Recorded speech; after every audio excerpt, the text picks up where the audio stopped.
takkaamalee bishaan itti kan qaama isii keessatti waxalanii gubanii dubartiin san hospitaala keessa jirti jecha yeroo ammaan taana qaamtii guututti coraan irraa ka'ee jecha akkasumatti abbaa ilmaan sadiiti kan hargeysaa keessatti benziilatti naqanii gubanii abbaa gubees namni beekee hin jiru daa ammaan tana garuu inni du'ee jira.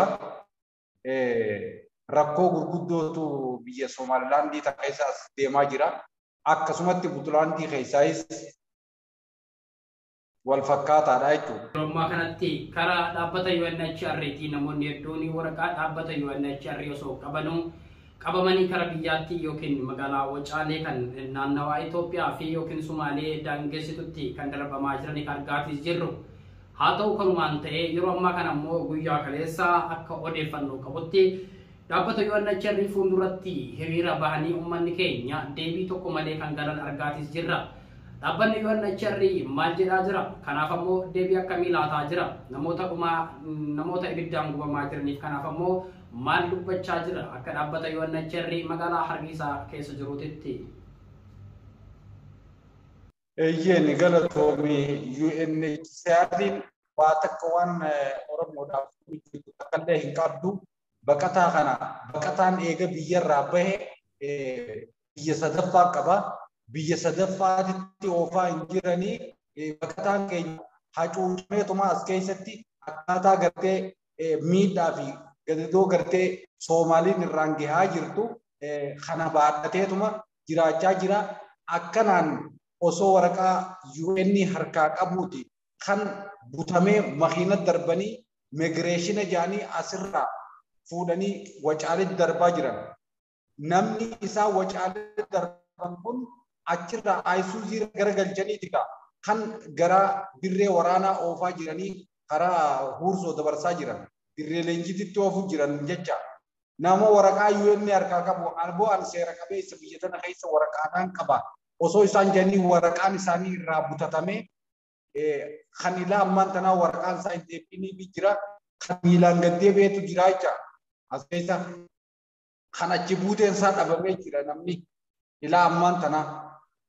Mee akkuma ammaatti nu kaasaa jirtutti keessumaanuu namoota Itoophiyaa yookiin ammoo dimbara yookiin ammoo boordii Itoophiyaatiif yookiin magaalaa Wacaalee keessatti deebi'an mootummaa Itoophiyaatti karaa Huursootti dabarsaa jira moo yookiin maalidha kan karaa Huursootti dabarsu sababa maaliif ammoo qabanii waan achi keessaa qabamanii ol deebi'anii fi mootummaan Itoophiyaa karaa waraanaa oofaa jira moo maalidha inni?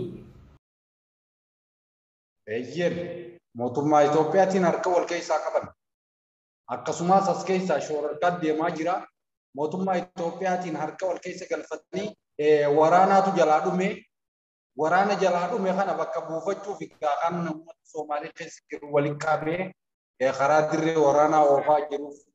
Kana hawaasni Oromootis akka Oromoon Awurooppaa fi Eeshiyaa warri jiran hundinuu kan Afrikaa jiranis akka hubatan waan kana. Dhiibbaa mootummaa Itoophiyaa irraa kan ka'e kan uummata keenya irratti rakkoon biyya Soomaalii keessatti deemaa jirtu jecha. Soomaalii jechuun karaa gartee sirbi tole isaan ni beeyna. Garuma harka inni dhangala'anii jecha.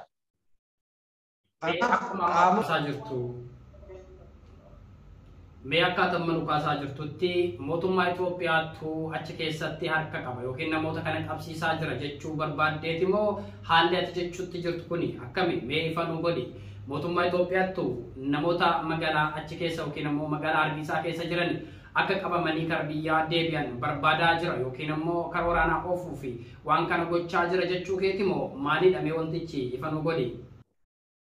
Eeyyeen mootummaa Itoophiyaati.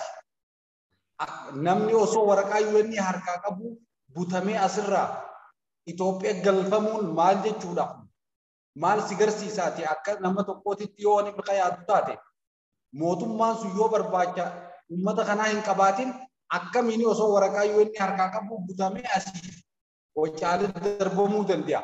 Asii Itoophiyaatti ol kannuu danda'an. Mootummaan harka wal keessaa qabaataniiti malee bilaashitti namni asirraa butamee ol hin geeffamu. Dhaabni waraqaa UNHCRs waa takka waan dalagu hin qabu biyya tana keessatti namni fumarraa waraqaa qabatee tattaa'u jira. Furmaanni tokko hatti laatamu jiru si jiru biyya tana keessatti namni waraqaa qabateetuma fumarraa tattaa'u jira malee waraqaa UN waa takka waan si gootu hin qabdu jecha biyya tana keessatti. Baqataa jechuun namni eega baqatee biyya takka keessa dhufe biyya lammaffaarraa gara biyya sadaffaatti kan gaggeeffamuu qabu akka seera addunyaatti. Seera ulaagaa seera addunyaa sana hin guunne UNHCR'n biyya Soomaalii keessa jiru. Ulaagaa seera addunyaa sana hin guunne. Fakkeenyaaf haa fudhannu Keeniyaa haa fudhannu. Si fuudhan karaa mooraa kaambii si dabarsa.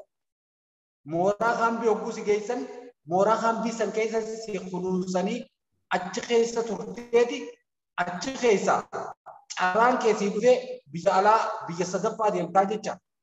Tan Somaaliyaa jirtu tun tan addaati moo UNHCR mirga dhala namaarra qabsooyte moo akkami nama dhiba garuu dubbiin kun.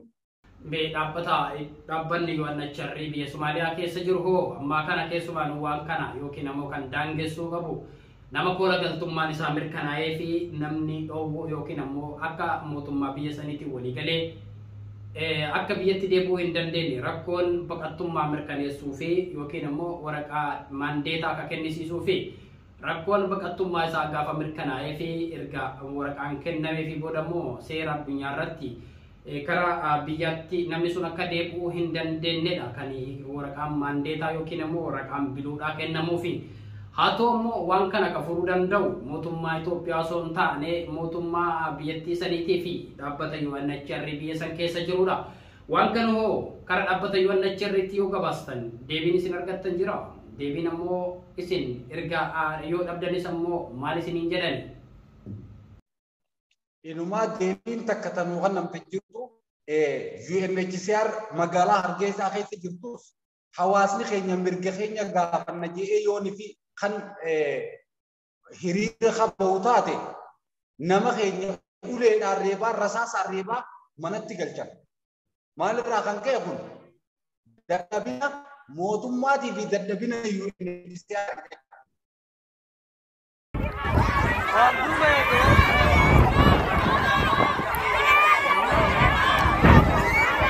والله مشكلة كبيرة.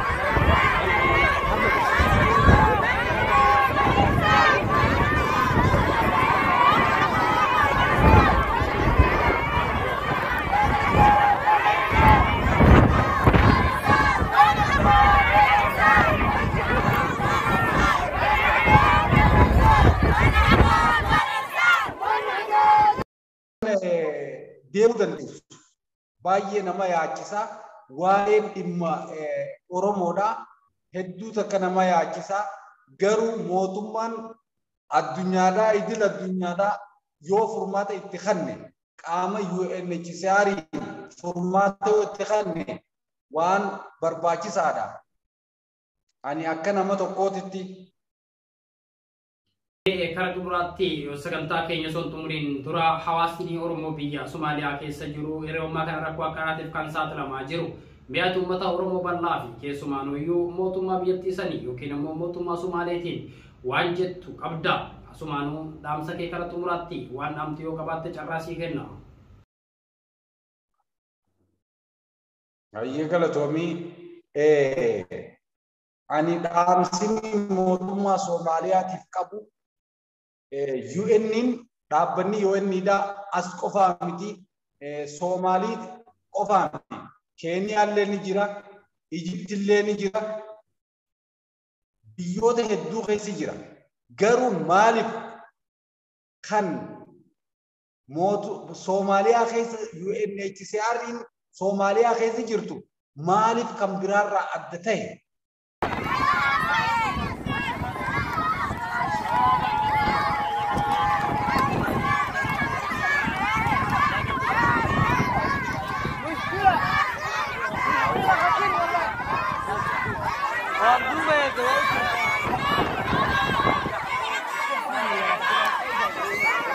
والله مشكلة كبيرة.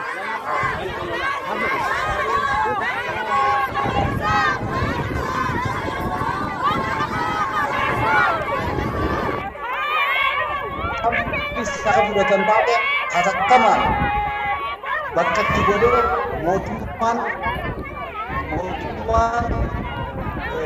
Soomaaliyaadhaa hawaasa keenya akka isaan jiranitti yoo biyya sadaffaa hin godhin biyya taate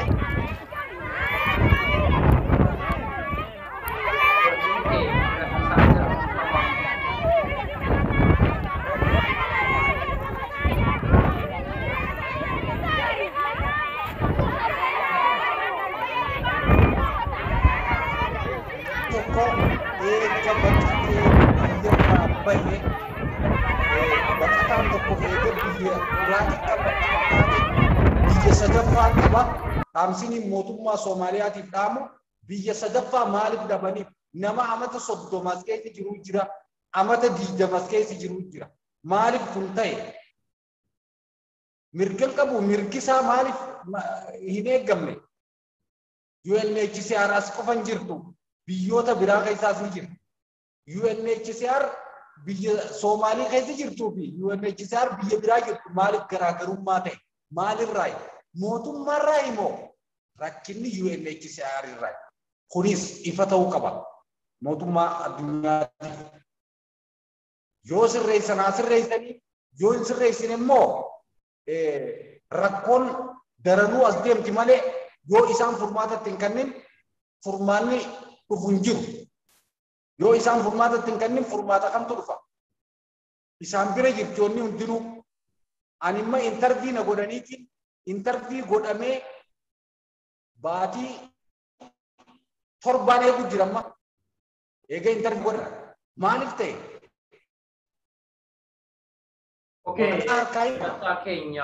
Sagantaan keenya guyyaarraa kanumaan xumurraa waan yaada kennu kenniteef galatoomii ulfaadhu dhimmicha kan ammoo dhimmicha dhaabbata UNHCR ilaaluu danda'udha malee mootummaa biyya sanii osoo hin taane yookiin ammoo biyya sadaffaa kan isinii kennuu danda'u waan hubachuu qabdan keessaa mootummaa biyya sanii osoo hin taane dhaabbata UNHCRtu dhimma keessan ilaalee deebii kanaaf isinii laatuu danda'a malee mootummaa biyya saniitii miti.